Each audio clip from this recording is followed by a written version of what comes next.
Report. I'm Max Kaiser. Time now to turn to Craig Hemke of TFMetalsReport.com. Craig, welcome back. Max, it's always a pleasure. Thanks for the invitation. All right, Craig, here's a question. Bitcoin has stolen gold's glory. It's difficult to report on gold when so much action is happening in cryptocurrency and in the stock market. What do you think?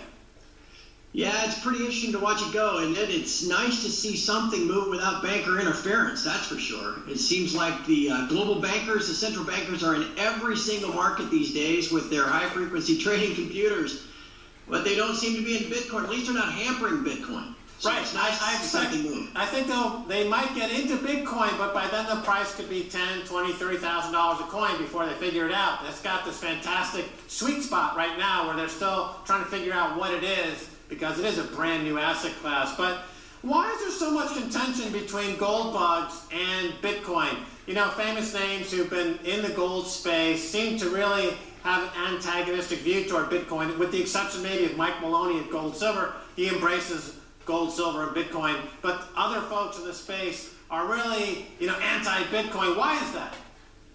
You know what, Max? I see this on my site even. There's folks that own Bitcoin, there's some that don't. And at the end of the day, I think gold investors are just pissed, frankly, for lack of a better word. I mean, they've gotten the shaft for over 4 years by the banks, the way the banks have clamped down on price. They seem to have these high-frequency trading algorithms that have just locked down price with the yen. And so gold and silver have gone nowhere. In the meantime, what Bitcoin has tripled in the last, 6 or 7 months alone?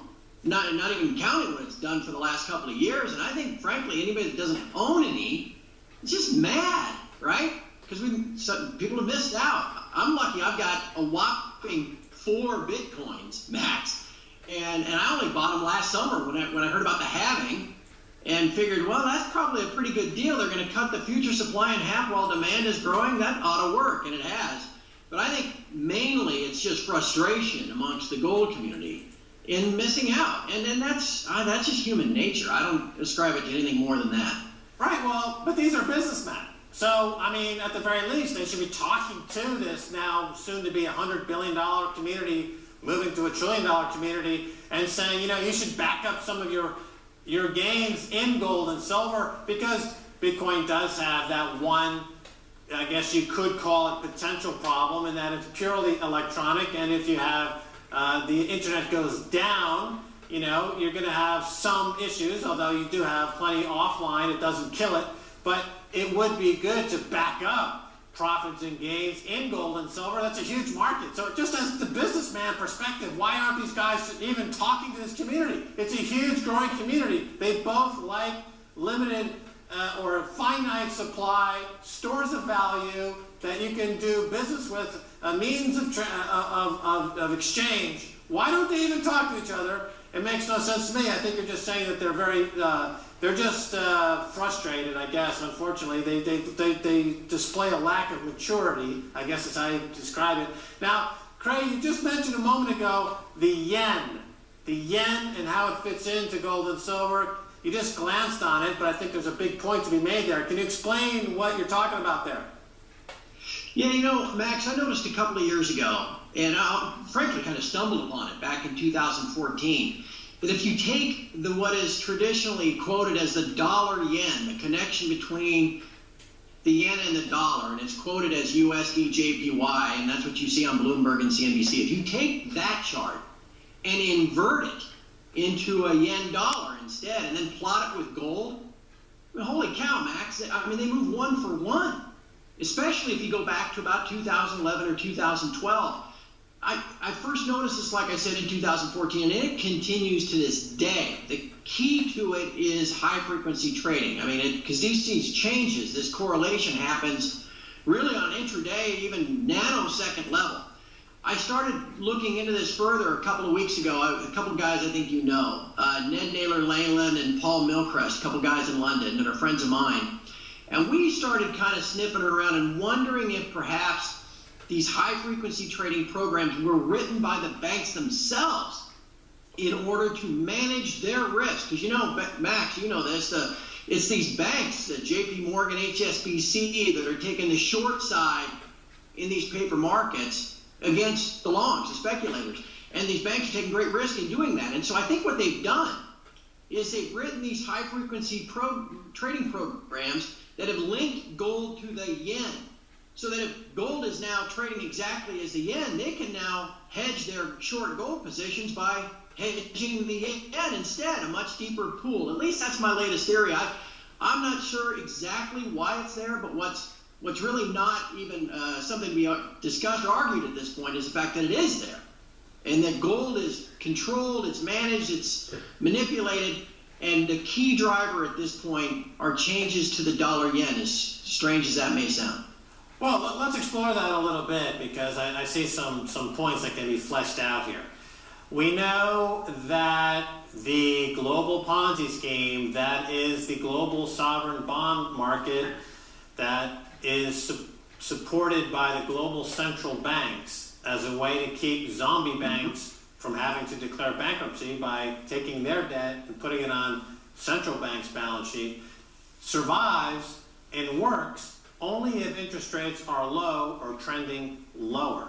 And for 20 years, the lowest interest rate in the world has been the Japanese yen, where you find interest rates at 0.0001, something absurd like that, where you have the invention of quantitative easing, where you have the economy in so-called deflation, where you have a pool of savers in the postal savings scheme of Japan, the biggest single pot of money in the world, funding the Ponzi scheme that is the global sovereign bond market.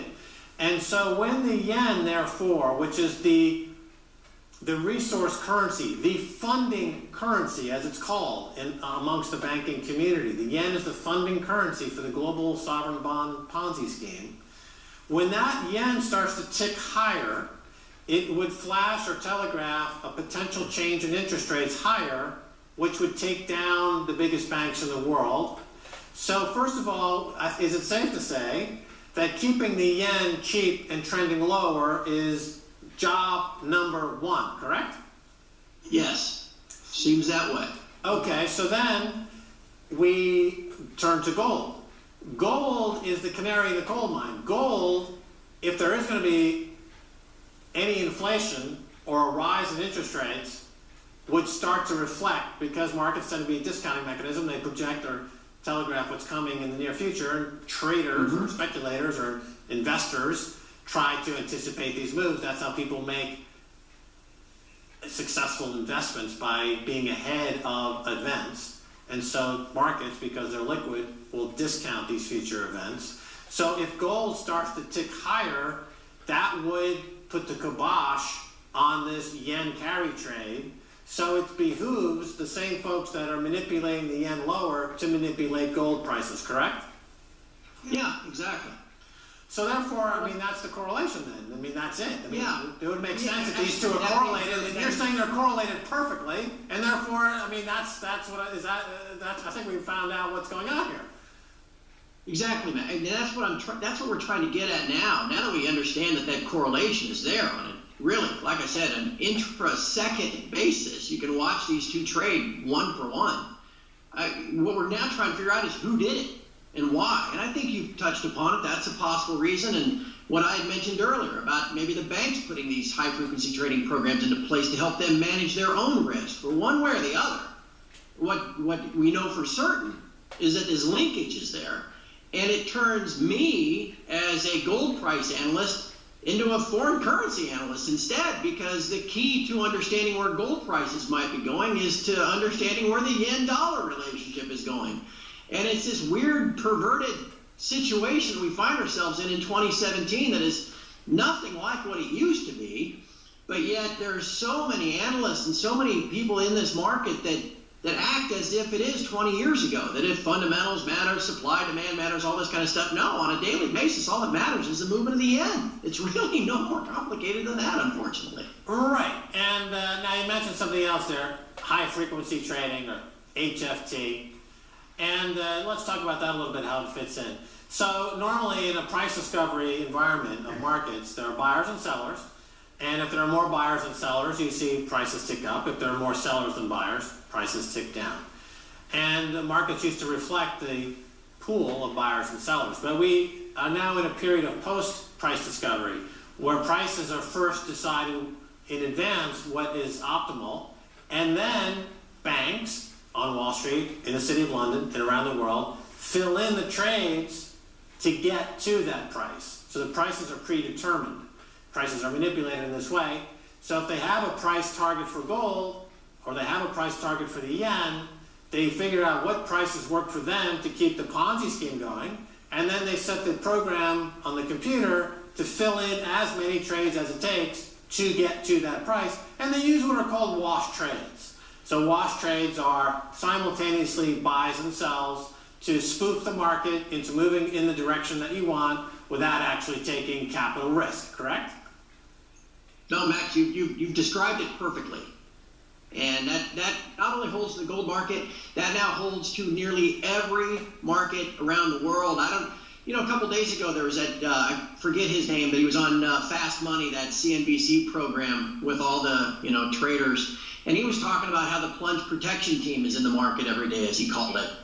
And what people need to understand, that's exactly right. Anyone that spends time like you or me to just simply observe how these markets trade, you can quickly figure out that this is not what you think it is. This is not what the markets used to be 20 or 30 years ago. Everything is now driven by HFT. And so if you can understand what inputs drive the HFTs to buy or sell, then at the central bank level, all you have to do is affect the inputs.